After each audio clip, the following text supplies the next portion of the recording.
We're still okay. Okay, great. Yes, overall, we're here for the three budget resolutions for the 2013 budget. Just to recap, we have the general fund budget, which is a little over $22 million for the operating budget, and a little less than $10 million for the capital budget. It's a balanced budget over a 5-year period, and there's a surplus of nearly $400,000 projected over that 5-year period. So, given that, the only other little piece of information I want to talk about is that the capital plan is funded with 46% of our sales tax. So, that's something I think the public doesn't generally know. Are there any questions on the overall budget itself before we go to some of the additional things? John, do you have any presentation materials here for us? We don't have anything on the No, we're not screen? projecting anything. We just have the printouts, Okay. which are shown in the resume. Any questions, Board? There have been two changes to the budget numbers that we presented a week ago. At the very end of November, we have the final valuation numbers for property values. And with these final valuations and the last minute calculations, we do end up with about $36,000 more in property tax revenue in the general fund operations than what we originally showed you. So, as John was saying, our surplus over the 5-year plan for general fund is about $400,000. So there was an increase in the amount of surplus that we have. And then the second change to the budget is the addition of $250,000 in the airport budget. That staff would like to set aside a line item one time to be used for design guidelines and a transportation and transit study now that the master plan has been approved for the airport. Are there questions on these two changes? Yes, George? Maybe you can, I see Brian's here, give us a better idea in terms of why we're allocating the $250,000, and will that be specifically used for the 2013 budget? And if so, how will that actually be used? Yeah, I think I'll let Brian.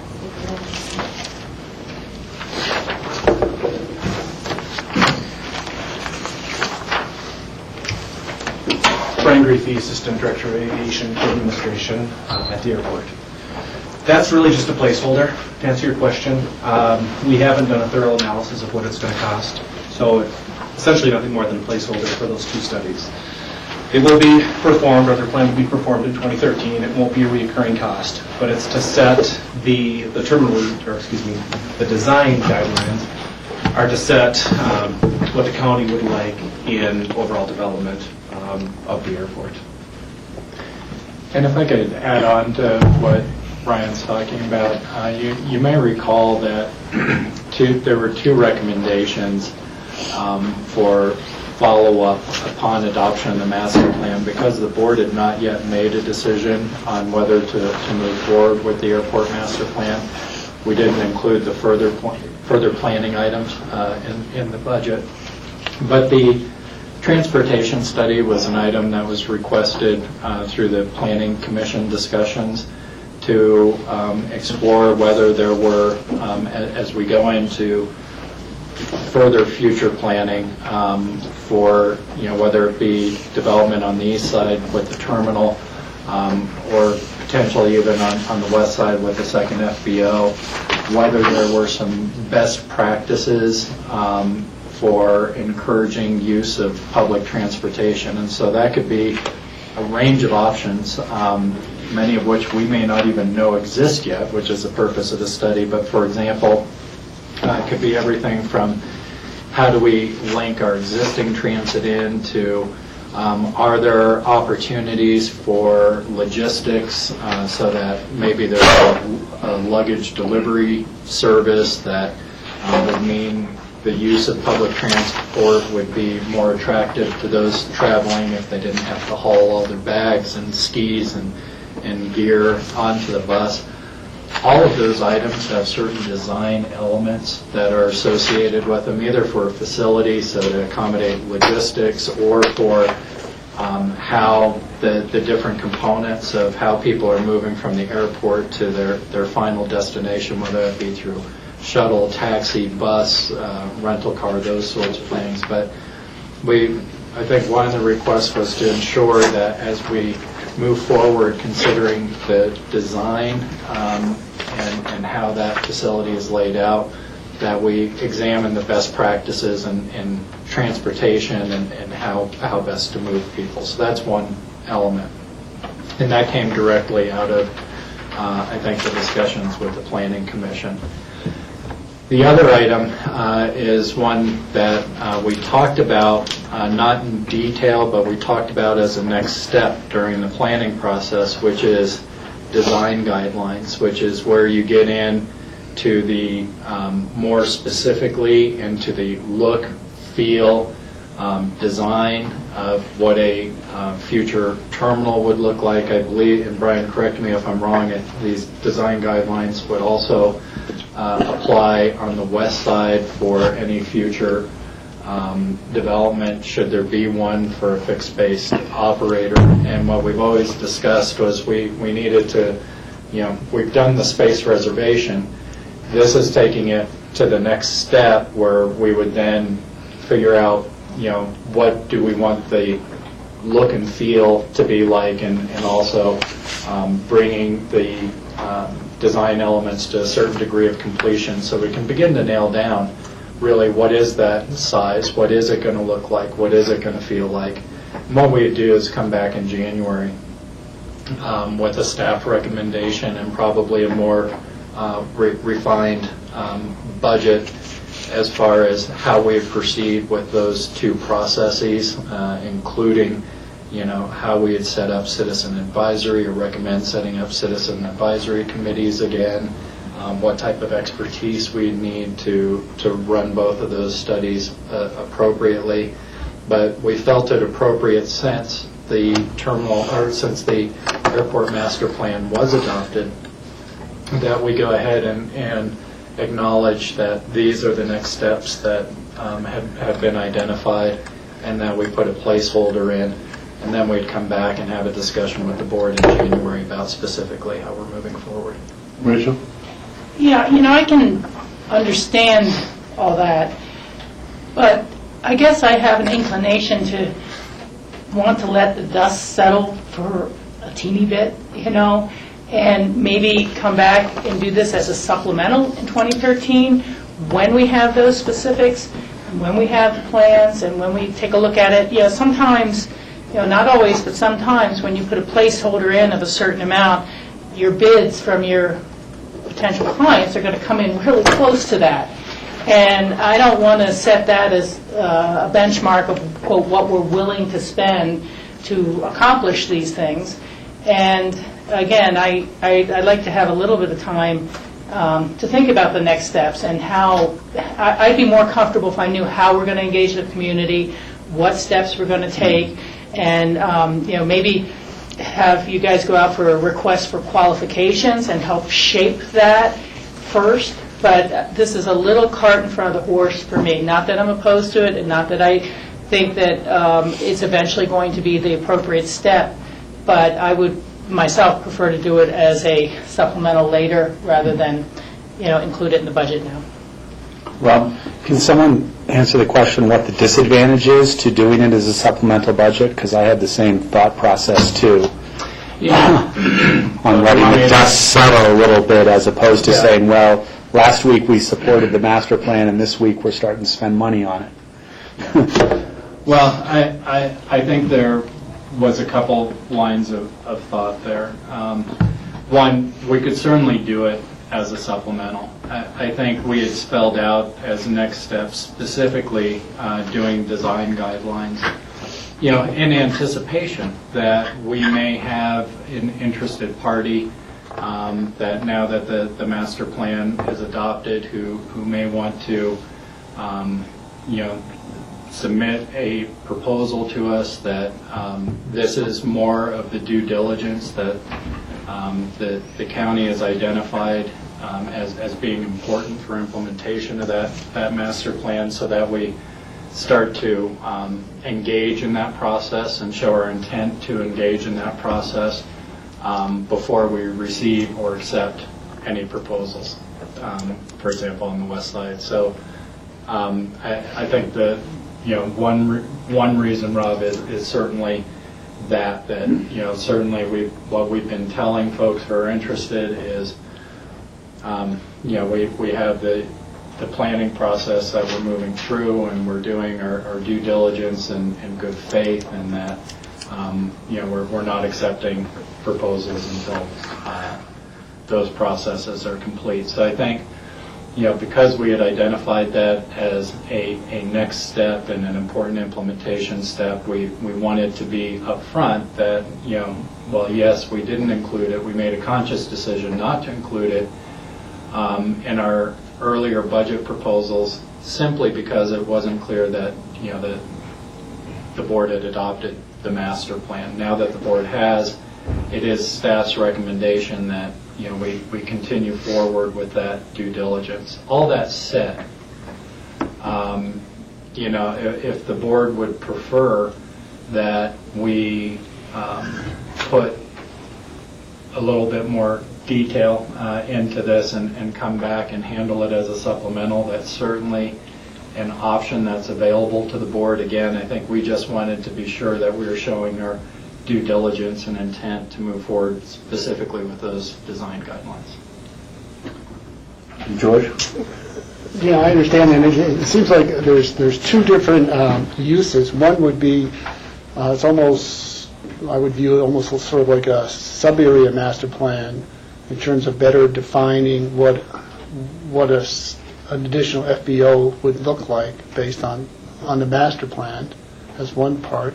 And the other part is this transportation aspect of it, and that doesn't seem to be as critical right now, because that's tied more to perhaps not only the existing terminal and existing movement, but perhaps future terminal. And one thing I'm a little concerned about is similar to what we got into with the discussion with the EOTC in regards to the underpass and the overruns, is some of those overruns were caused by requests by citizens to look at different variations. So this is a request from the P&Z, but I'm not sure that they have actually understood sort of the costs that are equated with those requests and things like that.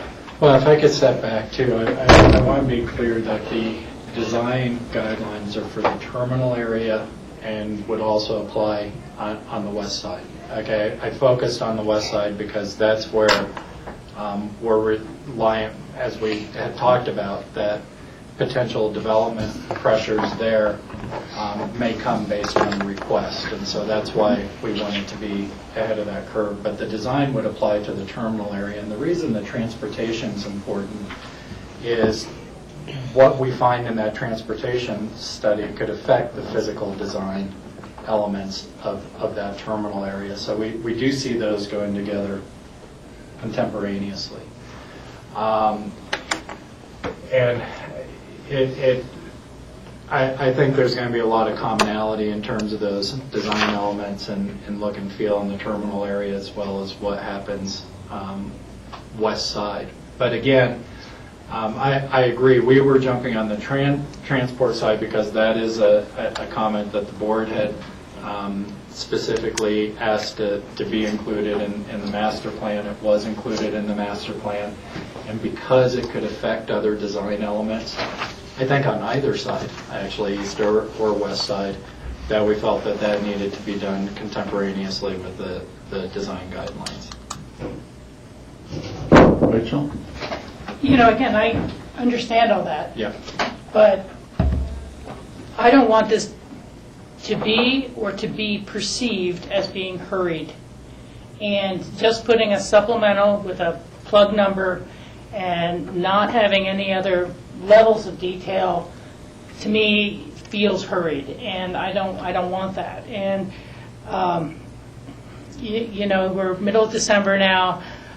this sounds silly, I'm sure, but I'd love to see us get through a successful, busiest month of the year at the airport through January 1st.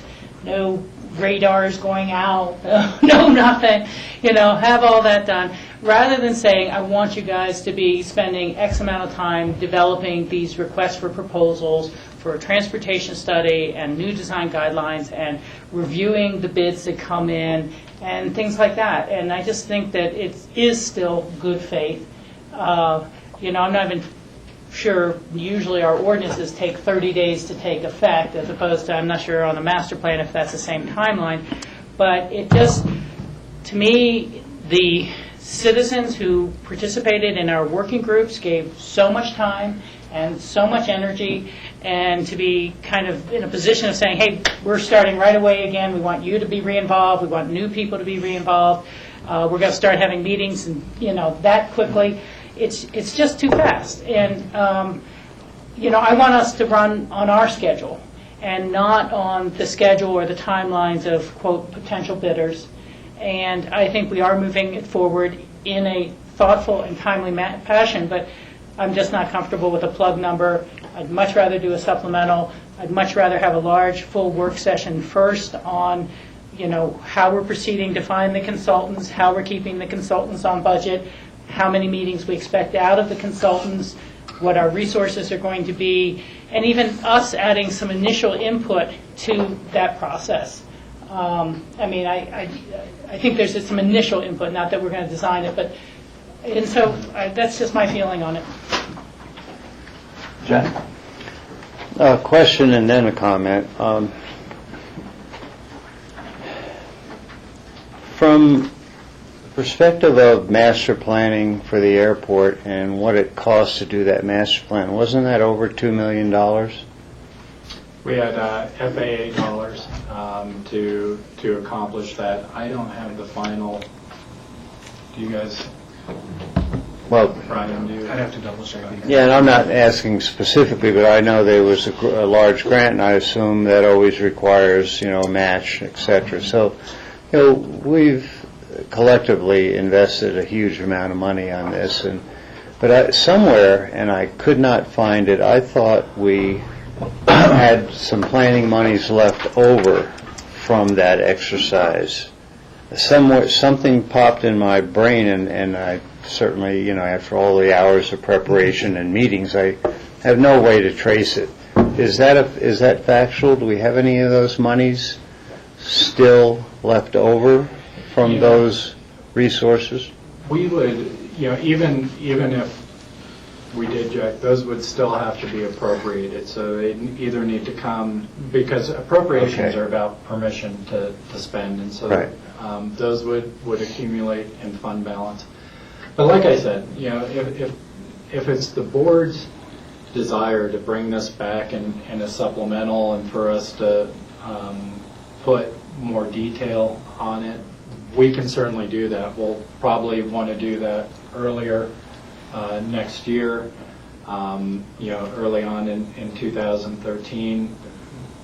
We can do it that way. Again, I think our concern was staying ahead of the curve. Should somebody be interested in doing business and making sure that we had that due diligence in place. But, can we still do that with a supplemental in January after a work session? I think we can, but in good faith, because this is where we thought we needed to go. We felt it was appropriate to include some funding or request in for 2013. Yeah, and so my comment, if I might, I think Rachel has hit a home run here in bringing this up, because it really seems that the board ought to have some work session time to be determined, setting the stage for that. We, the county, the commissioners, are driving this bus because there's pressure for 5 years about a second or third or whatever FBOs. We understand what that is, but we're really not going to be ready until we say we're ready. And I think it makes great sense to have work session time. You also have a new commissioner, and just incorporate it all and move forward. I don't think we lose that much by going into January, so I would support Rachel's request. Ron? I support it as well, but I'll also point out that in our memo, it says nothing about FBOs here. It says design guidelines for future terminal plan and transportation study, which to me is sending the complete wrong message. If this had said, $100,000 for design guidelines for our new FBO, I would say, yeah, that's something that we're committed to, but I think it's jumping way too quick on the terminal in terms of where we're going, and I'd rather see it as a supplemental budget with more discussion in January. And I don't mind doing it early January, just it needs more discussion. Okay. So we will not include the $250,000 in the budget, but look forward to having work sessions and time aside to decide exactly how much we will be.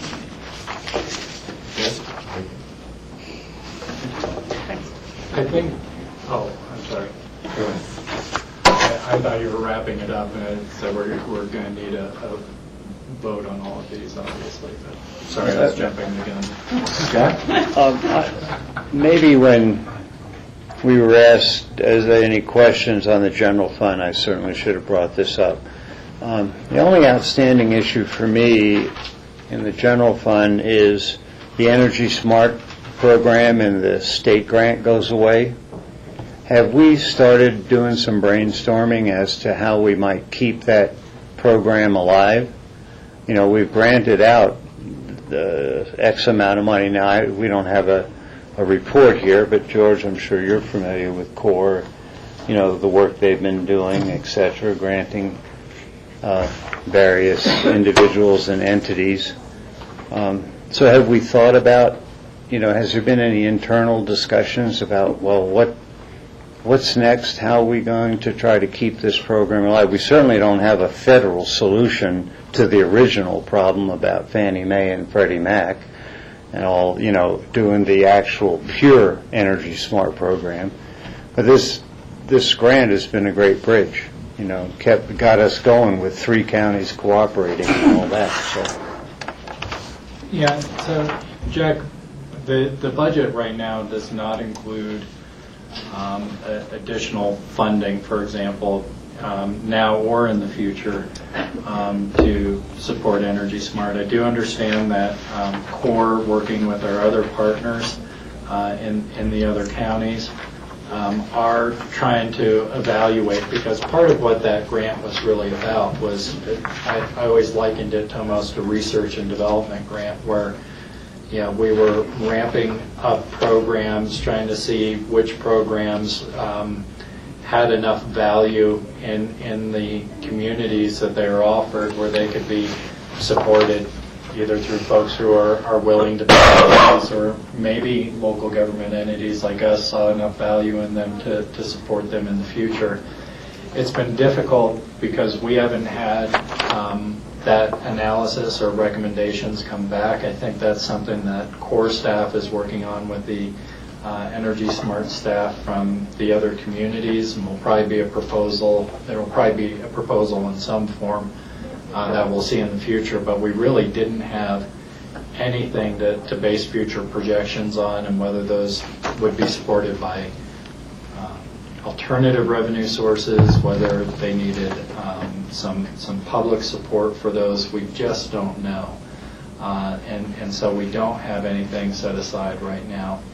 I will say, because of the reorganizations that we did, we don't have any internal future liabilities, hanging out there where, for example, we have a position that was previously grant supported that we have to figure out. Those decisions were made earlier on. And so I would expect that we'll probably see some reports, and we may even see some requests, and we'll have to evaluate those when we get them.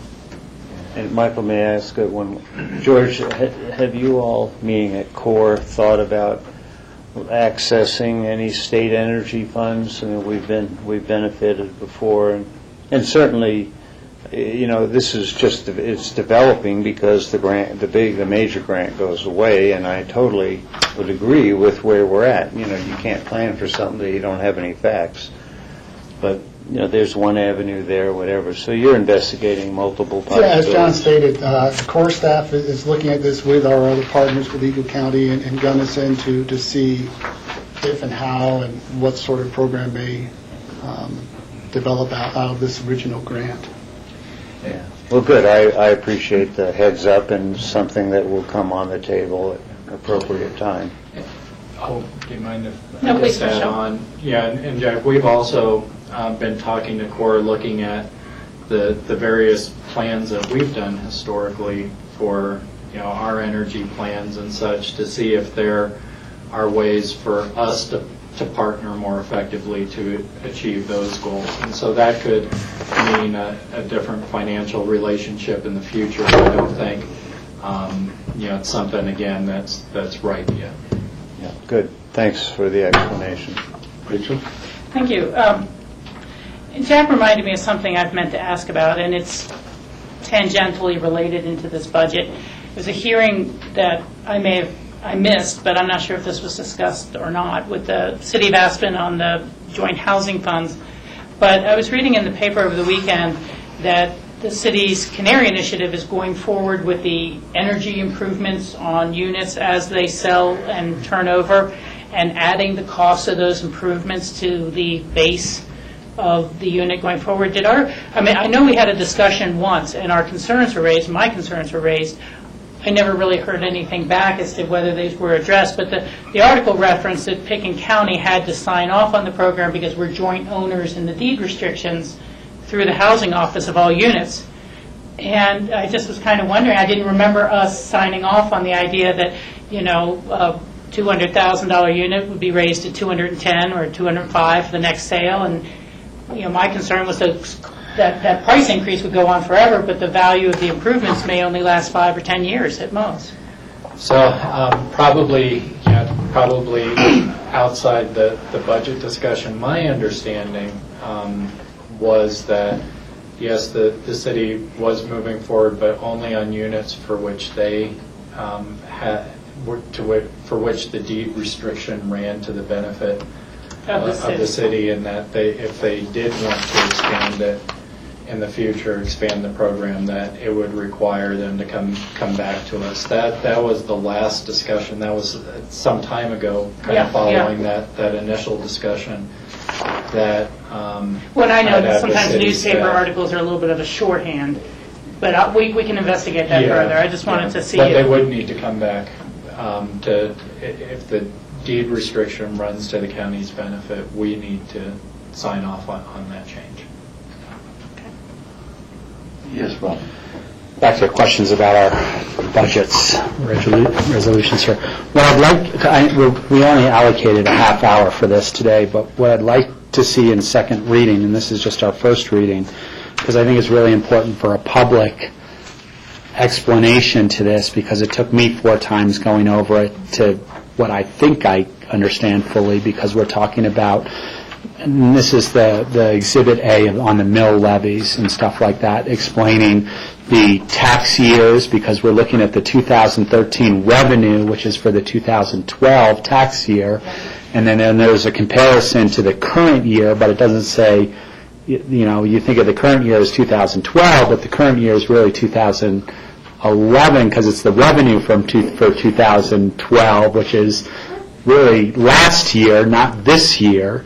And we are, one of the things that you mentioned in your short explanation of some of the things is that the valuation slightly changed. Here we've got a valuation of $2.7 trillion, and is it $1 trillion? $1 billion. Is that billion? It's $1 billion, like $1 trillion. That's billion. Decimal points moved over a little bit. But, how that number and how these numbers compare to the resolution that we signed a year ago. This is only my second year going through a budget process. But this, to me, is important information for if someone is ever going to look at Granicus and go back to, well, what is it that they actually did with their budgets to maintain the, as these resolutions all kind of state that this is, us raising money in order to run the needed necessities of government going forward to the next year. So this is kind of the heart of things, and I don't, given our schedule today, I don't think, I think we can do this in second reading, but I do think we should put this up on the screen, show it on TV, and go through how these mill levies have changed, because you'll see that the current year refunds are dramatically different than the refunds that we're looking for, because we're trying to maintain some of the revenues in those funds that we can maintain with the valuations changing year to year. But I think that's an important exercise to go through for disclosure to the public. If we could prepare some time for that when we go through second reading. What I can tell you is that there's very little change in the valuation that you're seeing here and what we brought last year. And the reason for that is that it was not a revaluation year. Yeah.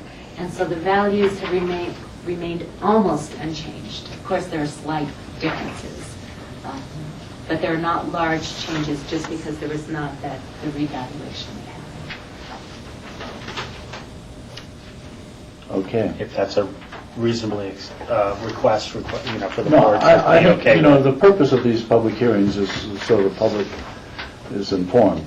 And when we have charts and they're projected on the screen and on grassroots, it helps people. And so I agree with Rob. And we should just be prepared to do that at any time, and particularly when we have complex issues like the budget. How are we doing, Caitlin? Oh, we're good. Okay. Is there a motion? So we have to take these one at a time? Yes.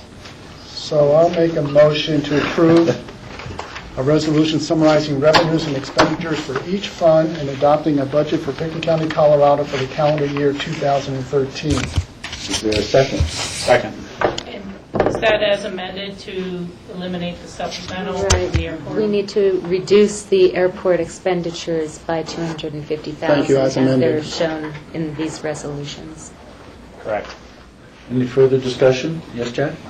Yeah, I'm just going to make a couple comments that would be for all the resos. I want to absolutely compliment staff on the budget process this year.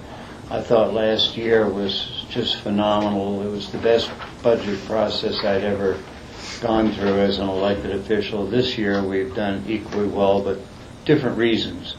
But just following through, refining, being more efficient, the way the book worked, etc. Just hats off to John, Connie, finance staff, section leaders, department heads, and our guru over there, John Peacock. Really a great job, everyone. And even I'm mostly comfortable with the budget, so life is good here. Okay, any other comments? All in favor? Aye. Aye. Thank you. So is there a motion for the resolution appropriating sums of money to the various funds? Is that where we are? Yes. Yes. Various funds for Pickens County, Colorado, 2013 budget year. So moved. Second. Any further discussion? All in favor? Aye. And that would also be with the adjustment, I'm assuming all of these are, because that's got the airport fund in it as well, so. And the third motion, is there a motion for a resolution levying the general property taxes for the year 2012 to help defray the costs of government for Pickens County, Colorado, and its special districts for the 2013 budget year? So moved. Second. Any further discussion? Does the levying have that amendment? No, it doesn't. No, it does not. Okay. This one doesn't. All in favor? Aye. Thank you. Thank you very much. Thank you, Connie and John. And second reading will be held with public hearing on December 19th. That's right. That's correct. And we agree with that. Okay, just make sure the public knows that.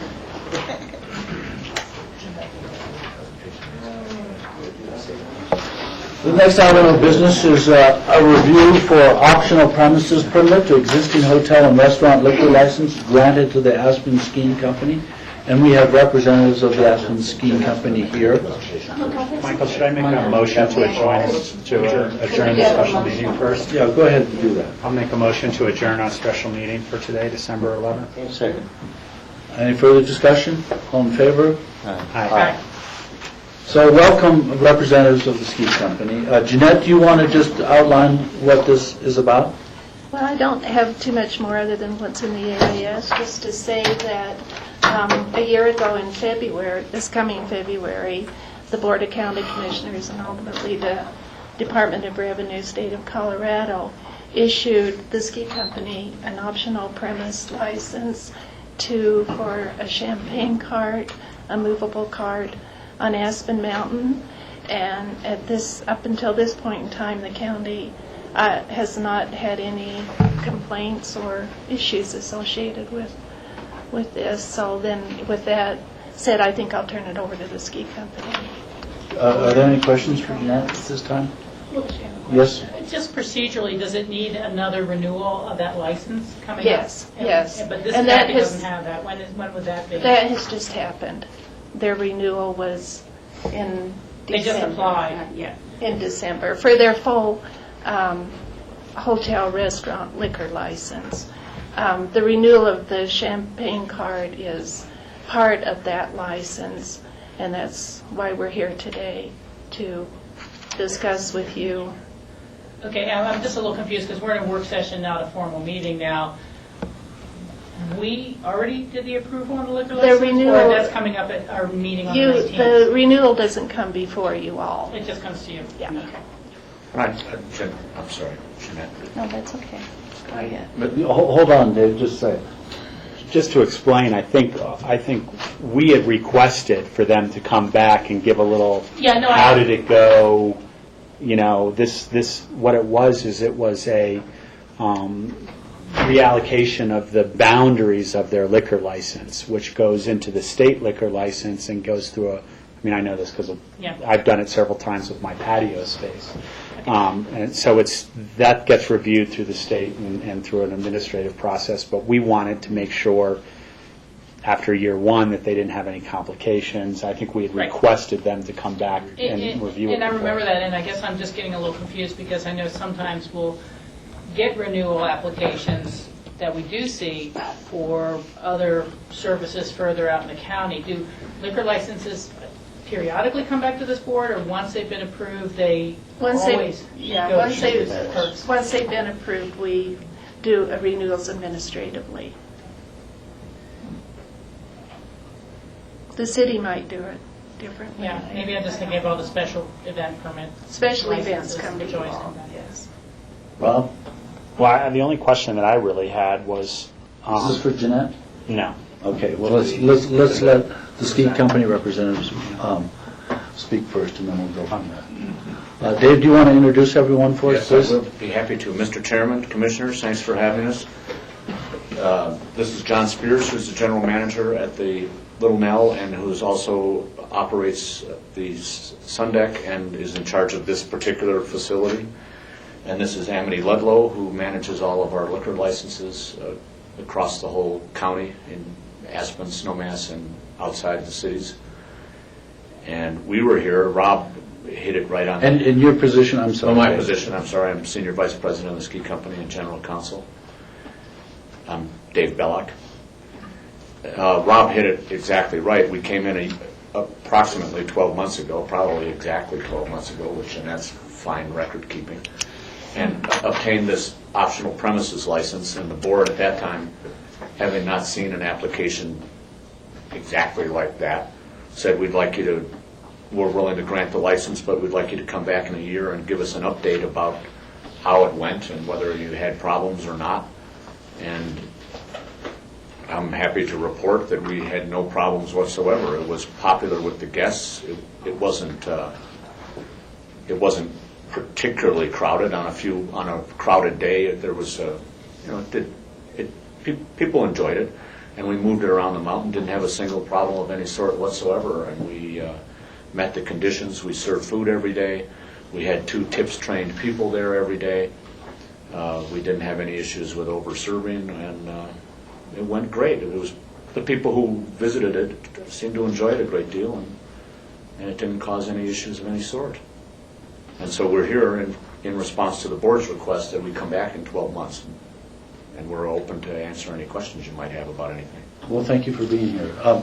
Board, any questions? George? Do you have an idea in terms of how many days you actually had this in operation, and then was there an average, or was it busier on one day versus the other? Do you have any sort of statistics or? I don't have those statistics on me. We really started at the end of February when things start to warm up a little bit, and we were operating it primarily on the weekends, a 3-day stretch, Friday, Saturday, Sunday, because that's when we felt there was enough volume to support the setup and breakdown of the place. As far as the number of people served, I don't know the exact counts. It could be. We looked at it more in dollars, at $1,500 to $3,000 on a given day of selling champagne. It was never, it had good energy, but I would say there's probably never more than 20 people at the location at any given time. So it wasn't a big party. It was more of come up, have a glass of champagne. We always parked at some place that had a great vista. People would come up, take their photos, and then move on from there. It was never a big drinking crowd that was going to make a day of it at the Oasis. Does the ski company have any plans to expand this onto any of the other mountains? I wouldn't say we have any concrete plans. We've talked about the idea, and we may, but John has the benefit of having a very high-energy guy, Salvador Sangaria, as his food and beverage director, who really put the energy into making this a reality, of building this thing and pushing us to get a license. And there aren't too many people in our food and beverage operation that have that much initiative, like Salvador does, to really take a program and think it up and run with it. So at this time, while it's something we would think about, we don't have any concrete plans to do it anywhere else right now. The other thing that I would add to this is this really didn't come out of a discussion of how can we drive more revenue. It was really an opportunity to look at how can we generate more PR for the community, and it's adding new things to our current repertoire that the press picks up on. And the Oasis Champagne Bar, as we go back to New York and pitch it to all the magazines and so forth, has been a big hit because nobody else is doing it in the country, and it's just something unique that they can promote, and when they're promoting it, they're always promoting Aspen. And that's really how this came about. We're always trying to figure out how we can position ourselves to get more PR for what we're doing, and not only at my hotel or my food and beverage outlets, but for the community at large, because we benefit from that. Well, that's when we made our presentation a year ago. The essence of the whole Oasis concept is, while we would like to at least cover our costs, it's about having a fun, cool thing for the guests that they don't see somewhere else. So what I always tell people, our employees at our new hire orientations, that it's all of you people who are the bubbles in the champagne glass. And we want people, when you leave Aspen, when they get back on the plane or they're in their car to drive home, to say, wow, that was really cool, we want to come back next year. And this is just another aspect of making an experience that's unique and fun and something that's special. Unique. Jack? Yeah, timing-wise, when might you roll that out this year? Probably the same time frame, towards the Opening day it was open. Opening day it was open. Well, because it was spring-like temperatures. That's we're hoping we don't see those again. The bell left, and there it was. Sabato was ready with a glass of champagne for anybody getting off. We were trying to create a little more activity than maybe the skiing was offering at the time. Our first opening will probably be over that President's Day weekend. Middle of the month, then. Yeah. It doesn't work too well when we've had temperatures like -2. It's not that But appealing. it certainly could work in February. Yeah, once it gets warm Anytime. a little bit, yeah. Any other questions? Yes, Rachel? Well, I guess it's more of a statement. Thanks for coming back to report on it. We appreciate it. We appreciate your innovation. And I would imagine that clearly the conditions we put on before are not too onerous for you, and those will continue as this goes forward. no challenges. Thank you. Thank you very much for coming. Thank you for having us. Good luck. See you on the mountain. Okay. Keep that snow dancing up, whatever you do. Thank you, Jeanette. Thank you. Congratulations. The next item is a citizen board interview, but that is scheduled for 2 o'clock, so it's a little early. It said he'd be back a few minutes early, but we could, We can go over memos of interest. yes, let's do that. But, I see there are none here. Future agendas, you want to do that? Yeah, we can go over some future agenda items. I guess the start with the most one that's going to come to us the soonest. Just we do have our meeting coming up with the hospital board. We have settled on 3 topics I just want to visit with you about, which is an update on detox, the hospital strategic plan update, and an update on the Aspen Valley Healthcare Alliance. Rachel, you had asked for also an update on the community health assessment, and Liz isn't available for that, and it's not quite right, but some of the discussion will come out in the hospital's discussion of their strategic plan. So Okay. that will be on the 17th. Had an opportunity to visit with Steve Barwick and for our subcommittee on the Human Services funding, which Rachel and George, you would, I think, were nominated to participate on. We're looking at either January 24th or 25th. Those are both the CCI meeting dates in, Oh, they are. Okay. and I'm sure Charlotte has that full schedule, if you would like to get a copy of that.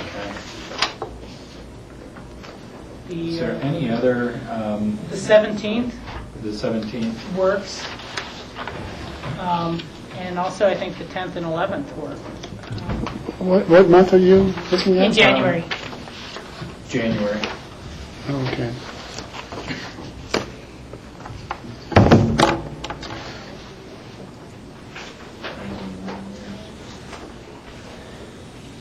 So, did you say the 17th? Right on the 11th? Yeah, the 17th works for me, which is a Thursday, and the 10th and 11th, which is a Thursday and a Friday, works for me. I'm tied up the 10th in the morning and the 17th in the morning. Friday I'm open on either the 11th or the 18th I'm open. So the 11th looks like a better date right now. That looks like the best, and if you want one more potential date, George, I don't know if it works with you, but Wednesday the 16th would also be a potential Okay. date. So you'd have 2 to offer. Okay. We will do that. I did see Alan came in. Do you want me to continue on future agendas, Michael? No, I think Okay. if Alan's here, we'll proceed with the interview. Alan? This Alan? If it's Alan Feldman, That's me. it'd be excellent. Thank you for coming, Alan. Hi, everybody. And Thank you for having me. you're welcome. Thank you for being here. And typically, the interview is just a series of questions from the board. And Okay. I hope I can answer them. Yeah. And if you don't want to answer them, just don't answer them. So, board, do we have any questions for Alan? Yes, Rachel? Well, also, thank you for being here today and flying. Why don't you describe your relationship with Grassroots TV and why you think Grassroots TV type representative is important on the translator board? Well, I'm the president of Grassroots Television. I'm the chairman of the board, president of the board of directors, and I've been the president for, I don't know, I think 4 years, 5 years, something like that. I really don't see, I'm not here as a representative of Grassroots, and I don't really see, although it's important for Grassroots to be as far-reaching in the community as possible, as far as being some sort of proxy for Grassroots to be on the board, that's not really where I'm coming from. I really, I know what the translator system is, and I applied because I really wanted to be part of some more volunteer citizens advisory boards. I'm always looking to see what's available. And given my experience with grassroots and the fact that I've also done some other television-related things with my law practice, I said, well, that might be a good board for me to be on. I mean, I don't pretend to know a lot about the various translators located in the county, and I really don't know very much about what the agendas are like for the Citizens Advisory Board for the translator system. I'm here because I wanted to help in any way I can to the county, and I thought that this would be a board that maybe I have some experience in, but maybe not. But I'm certainly not here as some sort of proxy for grassroots on any sort of grassroots agenda whatsoever. Oh, and, excuse me, I may have worded that poorly. I was clearly thinking of Brad having served on the translator board before. And as he had presented himself, with a lot of experience with both the equipment and the needs of people using the translator system, I thought that might be some continuity there. Right. It's not a impediment in my mind to serving, and should there be any issue that is more directly related to your role at Grassroots or Grassroots TV, it's something that you can recuse yourself from. That's the only reason I had asked, was that part of what was stirring your interest in this? Okay. Brad has, galaxies more technical experience than I have, okay? But as far as the desire and importance that we feel for grassroots to be on the translator system and reaching the community, however I can help in that regard, as long as it's not a conflict of interest, I will. But I'm sensitive about conflicts of interest, and, if there ever is one, I would be the first to recognize it and say, maybe I should step out of this. Thank you. Board, any further questions? Alan? Yes, Rob? In your application, you talked about relationship with Comcast. What are your thoughts about, and how does that relate to the translator board, if it does? I don't really think it does. Again, Rob, my experience with the translator system, as I understand it, is really a physical installation across the county. As far as my relationship with Comcast goes, I don't have any sort of relationship, albeit a consumer of Comcast, but, we did go through some Comcast things here last year, and I think that resolved itself. However, it could be resolved. Again, with Grassroots wants to have as big a relationship with Comcast as possible. We're always looking to make that relationship better and better and better. As far as taking any giant steps in that regard, it hasn't been all that successful. But I don't really see it as. It would really help me more if I knew what the meetings were about in the translator board. What kind of questions? I mean, are they personnel issues? Is it importance of maintenance issues? Is it viability of certain stations issues? If I knew more about it, I would be able to answer better. Can I follow up on that? Sure. One of my other question that I wrote down is one of the big things that the translator system is going to be moving a little bit towards is the broadband initiative. Mm-hmm. We had a ballot question last year, not this year, about allowing those funds to be used not just for radio, TV, but also internet, broadband type, cellular type mm-hmm. things, and how we take advantage of that and use the translator system to provide or assist in providing rural cellular broadband. Great. And that's a big thing that our board is recognized as an initiative. So I don't know what thoughts you might have on that. I'm all for it, across the board. However I can help in that regard, I would be very interested. I think in this time we're living in, everybody everywhere should be able to access high-speed internet and cellular phone service. And if we can help with our translator system do that, it's something we need to do, I think. Thank you, Rob. Board, any other questions? Yes, Jack? Well, Alan, also I would say thank you for your application. It looks like you're well versed in the law, music, and golf. You happen to have other experience, background experience in any form of communications, other than grassroots? We've covered that. My career has been, it was music and then it was law. And in my law practice, I have represented television stations, not grassroots.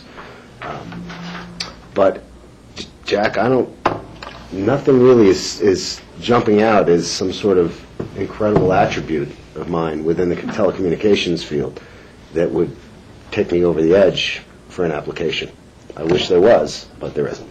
Well, being straight up works pretty well, too. Okay. Thank you. George, any questions? Not so much for Alan, but Phyllis, just note that it looks like we have 3 of our regular board members, they come up in April for their terms come up. So when do we normally communicate or see what the status is if they're interested in reapplying in January or February? I believe that starts in February again. Susan and Charlotte manage that system for all the board members that roll over. Everyone rolls over in April, all the different boards. Yeah. Oh, okay. All right, thanks. So, Alan, thank you very much for being here. My pleasure. Thank you for having me. We appreciate your volunteering. All right. Thank you very much. Have a good day, everybody. Thanks, Alan.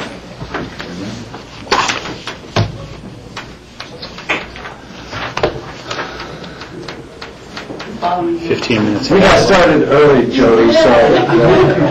And it worked great. Should we go back to future agendas? Future agendas? Yeah, we're still running early, so, okay. Other thing we wanted to start getting on your radar screen is we've started planning, or we started talking about our annual retreat that we do with the board. Right now, we're hoping to schedule that around February 21st, 22nd. Check in and see if there are any immediate conflicts with that date. We're looking at doing it just a few weeks later than we did last year for a couple of reasons. We'll give our new commissioner some more time to learn about the organization, and this year we're also going to do a section leader retreat ahead of the board discussion, which we haven't done for a few years. Yes, Rachel? Thank you, Michael. As this board knows, I will not know until the January vote as to whether I will continue on the NACO Public Lands Steering Committee from CCI. CCI is got a tentative date held for February 22nd right now to be able to discuss all the NACO policy resolutions that are coming forward so that all the traveling group, public lands, health, everything else, can discuss those and have positions before they get to DC. And if I fill my calendar incorrectly, that DC NACO starts on March 2nd. And so it would be like flying out on the 1st. So that's why the Friday before they're hoping. But that's all tentative. It was just kind of set at the December meeting down in Colorado Springs. So, essentially, I guess kind of saying that the day before could work. But I don't think those are the best dates going. There's also Club 20 subcommittees meetings, those dates, the 20th and 21st. The 20th I'm already going to miss because it's one of our board meetings, which I would make come first. But the Club 20 subcommittee meeting on the 21st would be when they're looking at their public lands resolutions. And that may relate to some of the other work that we're trying to do in other areas. So what are the best days for you, Rachel? It looks like that following week, I don't know if you want 2 days in a row or not, but the Thursday, the 28th. We have EOTC scheduled that. We have EOTC then. Or at least that's what I have in my calendar. Yeah, I don't know, Michael. I hadn't really started thinking about what dates work the best for us here. And that's, we just wanted to start, we wanted to start early getting that out, because that's a large time commitment. It's usually about, we usually do about a half day, a day and a half to 2 days. I'm guessing this will be about half day the first day with a full day the second day. So we can keep looking for dates, but it sounds like if we even had a half day ahead of the EOTC meeting, then with a full day the following day, that might work. Is that too much for folks? I think I'll be What dates? flying Let's talk about what dates exactly we're talking So about. I'm looking right now at February 28th and March 1st. March 1st is when I would be flying. March 1st is when you're flying. So for the retreat, you were saying the 28th or March 1st, and March 1st. Well, You were, oh, I'm sorry. who was the you're pointing? I'm sorry. that's Rachel what- was saying that she's busy those days. Okay. And so we're trying to find out some days that... How about a week earlier in February? John, is it possible to have gotten accomplished what you're talking? The 14th and 15th? It's CCC and I. That, oh, Phyllis and I aren't here. Maybe a better retreat without us, though. So I guess I would suggest, rather than try to figure this out now, let's figure out when you guys will be there, look at Rachel's calendar, and then come up Okay. with some We can do possibilities. that. We can do that. And then the last thing, which is way out there right now, but just to put a bug in your ear, that we are looking, as an organization, we've been making sure that our staff is meeting their emergency management training requirements, so ICS classes, incident command classes. We have not done a training with the board, and we have an opportunity to have Chuck Vale, who's the state's emergency management director, I believe, in town on April 3rd to potentially do a 3 to 4 hour elected officials training for emergency manager. We think that's good timing. It's right before mud flood and fire season. So we're going to be looking at setting up an opportunity for you guys to go through the ICS training so that you understand what staff's roles are, what your role is in an emergent event, and to just make sure we're prepared as an organization. So right now that's not a firm date, but we're looking at April 3rd. It'd be about a 3 to 4 hour class. Yes, George. John, there's different levels of training certification, aren't there? Because I know some of us went through the level 1 a couple of years ago, and not to say we shouldn't have a review, but how does that work in terms of the different levels? Well, a couple things. It's changed, our structure has changed from when you took your training a couple years ago. We're now using a, help me out with the acronym, but it's the... Which one are you looking for? The incident management system or the emergency support functions? Yeah. The incident management system where the organization's broken up into emergency support functions, so it's a little bit different way of organizing in an emergent event. And so you're correct, there are different levels. It used to be like 100, 200, 300, 400. I think that is now gone into emergency support function numbers, and there's levels even within those. Not quite, but you're close. It's really complex. The emergency support function for the elected officials training is understanding how elected officials fit within actually it's a national structure now. And so all counties that adopt this, it makes it really easy when a national incident, a fire incident management team comes in. When you have a wildfire, your system is reflected exactly the same as their system. So it makes it much more easier to understand the structures and where you fit and how it all blends. guidelines together. And so we're some of it is, as you can tell, language, you have different acronyms and such. There's a similar step up, though, in terms of levels, but this would be specifically for your role as elected officials in that emergency support function. Just Rachel? Yeah, I would like to do that. The date looks good. Right off the bat.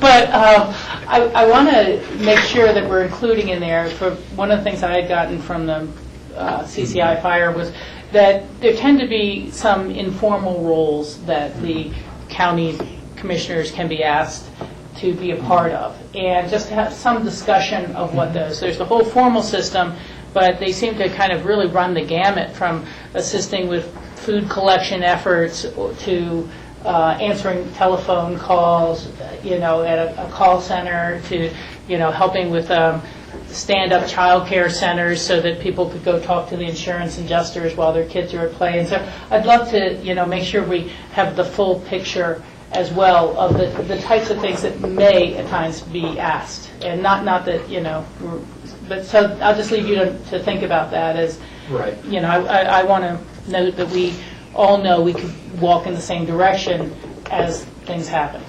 And I think I remember that same part, and that is something we need to talk about, which is, one is what's happening during the event and our role in it. I think that broader role, as I recall in the discussion at CCI, was what happens in recovery, which is what you're responsible for longer term, and we can definitely have that discussion too, because that is where your roles become a little bit broader and understanding what the impacts of the event are on the community. Yeah, I was, again, quite surprised to hear that when they, set up these response teams for their citizens to get their questions answered, they would include things like having the county assessor's office participate or the building office participate, because they had all these things they needed to answer. What was really the assessed value for my insurance claim, or or things like that. There was just more. And the 4 steps are preparedness, mitigation if possible, then response, and then recovery. Yeah. And how do we work through all 4 of those? So that'd be great. That's all I had for future agendas. Okay. Board, any future agendas on your part? George? I got a couple. John, on January 23rd, right now, under public comment, we have 2 folks coming up, local government liaisons for Colorado Oil and Gas Conservation Commission. So, I mean, do you envision that we would have some time for discussion with them, or because public comment versus sort of putting in a work session time? Yeah, we could definitely. One of the goals was more to have an opportunity to do introductions, but we could certainly schedule some time for a broader discussion. It was more that we have a new liaison. We haven't met that individual yet, and so we wanted to invite them up to just do an introduction and put a face and a name together. We weren't anticipating that it was going to be topical in that regard so much as an introduction. They'll also be at our section leader meeting ahead of that to be introduced to staff and answer general questions and that sort of thing. So that was the intent there.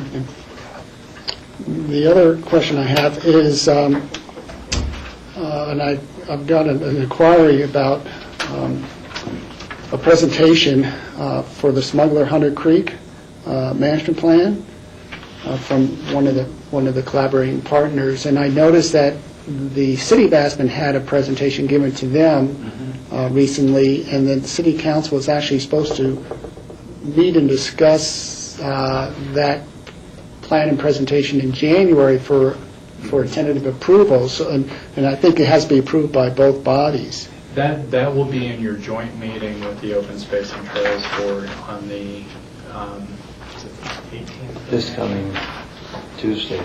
This coming 18th. Tuesday. So you'll have a presentation on that joint management plan in that joint meeting.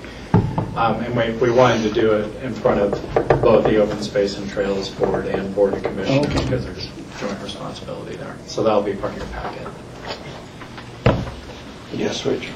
You know, and I just wanted to note that our meeting with Aspen Valley Hospital has changed in time. I mean, I previously had it at 5:30 p.m., and now on our agenda it's 3 to 4. Is that correct? That is correct, yeah. Okay.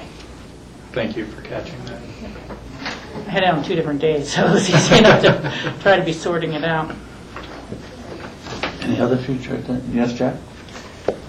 Yeah, I had brought this up last week, and I just wondered if you had thought about it, John, about commissioner appointments to chair, vice chair, boards and committees, and how you might get a conceptual discussion before, because the agenda says you show up on the 8th and do it. Well, and so the 8th is actually the work session, and then the 9th, we'd have a resolution prepared based on that discussion, Jack. We still need to look, we'll have an MOI coming in front of you on the chair. Oh, so yeah. The 8th is the discussion. The workshop, yeah, That's right. okay. Yeah. Somehow it wasn't registering. Yeah, that is a Tuesday, not a Wednesday, which I thought it was. So, good. Okay, thank you. Now I'll give Steve an opportunity to participate. Any further future agenda items? Okay.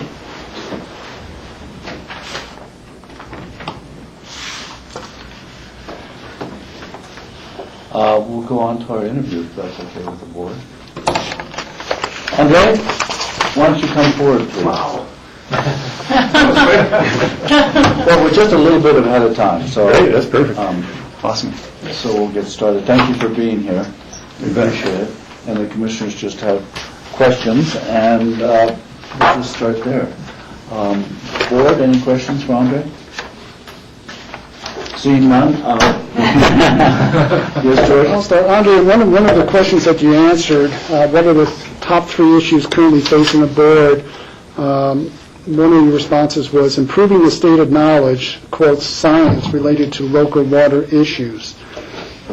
What's sort of your thought process in terms of how the board may address that? And you mean in terms of what we've accomplished, maybe, or have we done that? Or? Well, again, this is what are the top 3 issues currently facing your board? And this was from my recent reapplication. Yes, your answer was improving the state of knowledge, science related to local water issues. So I guess that would kind of apply to if when a question arises about a specific area. Let's take the Castle Creek hydro plant thing. That's one example where I think some of the work that the board did contributed to the state of understanding of that particular issue by commissioning some reports that looked at the hydrology, the ecology, and the feasibility of that project, and put that information that was available to the public. Whether it was used as well as it could have been, I don't know. I'm sure it could always be used better, but it was available out there, and I know a lot of people did consult that information, and it certainly helped us as a board understand what was going on in that particular issue. That's true also just of the whole waterway, the Roaring Fork, where I like the section through town that's dewatered. Just understanding a little bit better about the science and getting some experts to come in and look at that in a little more detail. So, I don't think the board took actual stands on the hydro problem. It was just more of a study, but would you see the board in the future, if you are authorizing some studies, depending on what the projects are, to actually take a stance? And I would hope so. I mean, that one, you guys didn't take a stance either, right? Individuals did, and that's fine. That's a tough question. You know, where do you get into the political, choose a side when you're trying to maybe be more of a clearinghouse of information? But I would say that sometimes that's definitely appropriate to take a political side. if there's, yeah. All right, thanks. Like I say with oil and gas drilling, if there were water quality issues specifically related to that were identifiable, I don't think our board would hesitate to take a stance on that. Rob? Thank you for reapplying. Also in that list of things, the third thing that you pointed out was public understanding and watershed issues supporting outreach type things. What sort of ideas do you have for that area? Because I think that's pretty crucial. Yeah, it is crucial.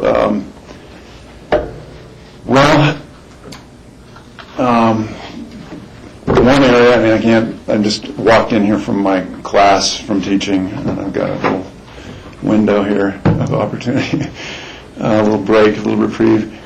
But, I do that every day in my job, and I'd like to transfer some of that to more of the general public and make sure that they're getting some of that information. So how can we do that? Any way that we can facilitate that, I think we do, bringing in speakers, working with other organizations like the Conservancy, and they do a speaker series. We're not going to do our own speaker series or anything, but we would certainly lend support to ACES or to the Orange Fork Conservancy for public speakers and for opportunities like that. So that's one little way we can get the public involved. Publicity stuff, news articles, just reports. We had some reporters in our meeting last time. That's another way. You point out social gatherings, too, in your reapplication as well, which be put together to get like-minded people to talking about the issues. Yeah. So that's a couple. We're open to any ideas to facilitate that. Any other questions, Andre? Yes, Rachel? You made a statement in your reapplication, and actually, first I should say thank you for serving as well. And I think you've been an excellent board member, and certainly seen you at a number of the educational conferences and other activities that continue to inform the board's work. But you had commented that commissioners have been well represented at our meeting. This is great when some feedback is needed, and I've been always under. We all have our own way of operating, and these are all public meetings, and so board members are welcome to attend. But it's just important to know that unless it's coming from the body as a whole, it's really just one commissioner's feedback or two or however many are at your meeting. And, we've been a little nervous at times, maybe unnecessarily so, about whether there's undue influence to say, no, stop that project, I won't agree with it, when perhaps weighing in with the full board might have a different take on it. And, how do you feel that's working in terms of influence versus communication channels? Because we don't have formal liaisons to give words. I've seen it mainly as just, not as an influence, but just a little avenue of communication, just to get a little feedback and to bounce ideas off. And I think that's been useful. But usually it's Michael, it seems like, that comes to most of the meetings, and he's more in the background, and And I think that's it's been again productive. been my understanding, but I just kind of want to clarify what you meant by the word feedback. And do you think it'd be valuable if our board formalized more of a liaison role on boards like yours? I don't see a problem with having a formal liaison. And the way it's been so far, it seems like there's been a commissioner present at a lot of the meetings, maybe not so much more recently. And like I say, I think that's been useful. And I personally think it would be a good thing to have when it's convenient. And it works. But any further questions? Andre? Yes, Jack? Andre, We certainly appreciate your participation. I've had one concern since I've been kind of tracking attendance schedule, et cetera, and you allude to it too in your comments. Is there any way that you can improve your attendance? And I was on a county board for 2.5 years, P&Z, and I know how important it is to have everyone participate. I think you've missed about 30% of the meetings. Is there any way you can improve? 10 out of 35, so whatever that is. Even more. I do my best. That seems a little high, but if that's what the data shows, that's fine.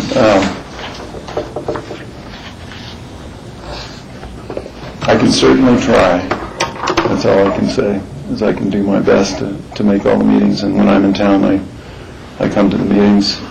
And occasionally in the summer, I like to get some first-hand experience on rivers and do some research. And so I'll go on a couple-week river trip. And I hope you're not doing research all the time. and I think that's when I missed a couple meetings last summer. But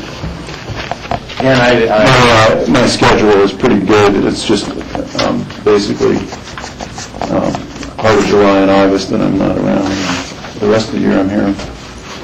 Yeah, well, I'll give you this. You can look at your own attendance just to remind yourself what it means. But absolutely. I mean, I think it's essential. So we are out there at all the meetings as much as humanly possible, because it does put a damper on things when attendance is low.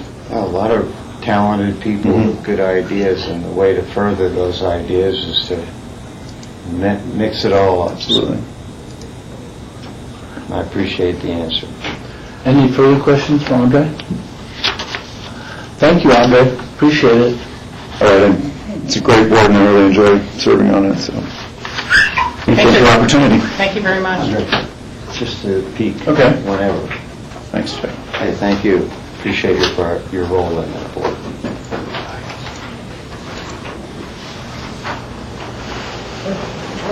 Should we take a break before we finish the open?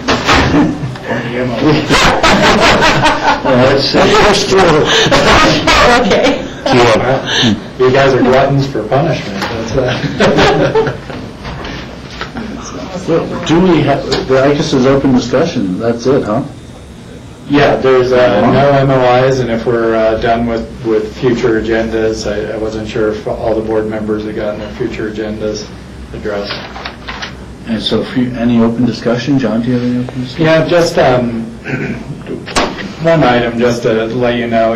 Next week you're going to be getting a presentation on the proposed detox facility, which we're looking to ramp up on December 31st. We chose to do that in the joint session with the hospital board because operationally I think that the hospital and the county are overlapping the most to make this proposed detox center work.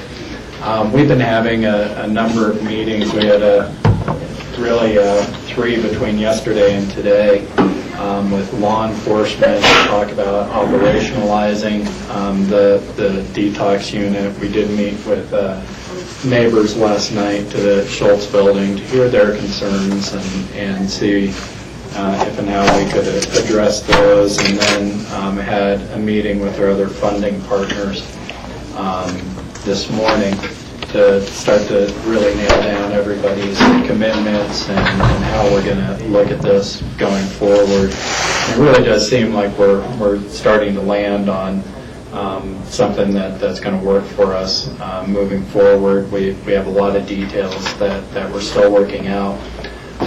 But more just to let you guys know that we are trying to interface with multiple areas of the community so that we can have this detox ramped up by December 31st. It's an unprecedented timeline on this issue because we've been talking about detox for a long time in the community. And this will be a model that allows us to not only have a local detox available for law enforcement, but have what we call a warm handoff to make sure folks have an opportunity to receive treatment that they might need and get into an appropriate treatment regime.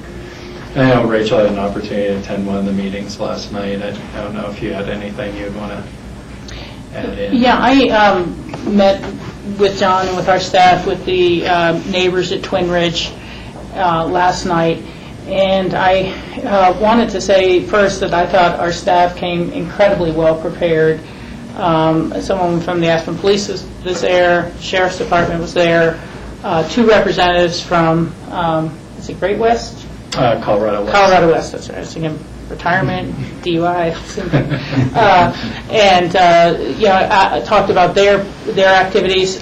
Jody was there from building maintenance, and Nan Sundin kind of facilitated. They do have concerns as a neighborhood, and I thought a lot of very constructive comments came out, a lot of little teeny details that just would add to the sense of security in the neighborhood. An example is the bus stop that has been rebuilt did not have the right lighting in it. It was actually like the wrong bus stop was delivered for the platform. The platform was fully wired, but the bus stop itself that came didn't have a light fixture. And so they're having to retrofit it and things like that. So they're improving things like that. There were concerns about procedure. And to me, I think it'd be really great if we go into this next meeting with the hospital with a little bit more of a procedural narrative outlined, put together, because people were like, it took a lot of fear out of it, I guess, to say when you talked about the type of screening that would occur of who was going to be at the detox facility. It wasn't the combative drunk that they picked up as part of a bar fight. No, they're not going to be allowed to this facility. It is perhaps a person who has gotten overserved and they found on a sidewalk, and is very happy to be able to detox someplace safely other than the jail, and is not going to be, has made a deliberate choice to be there. But there's a lot of questions about how many people on duty, how does the police respond when there's issues, who gets to be in the facility versus who detoxes here or even has a medical detox at the jail because they're so over the limit, at the hospital, that they need to be on a ventilator, they need constant supervision. A lot of questions about the training and qualifications of the personnel who would be running it. I think overall, one of the biggest disconnects was simply how quickly this has come up with Great West closing versus our need to have a new facility up and running, and whether the neighbors were informed as quickly as possible.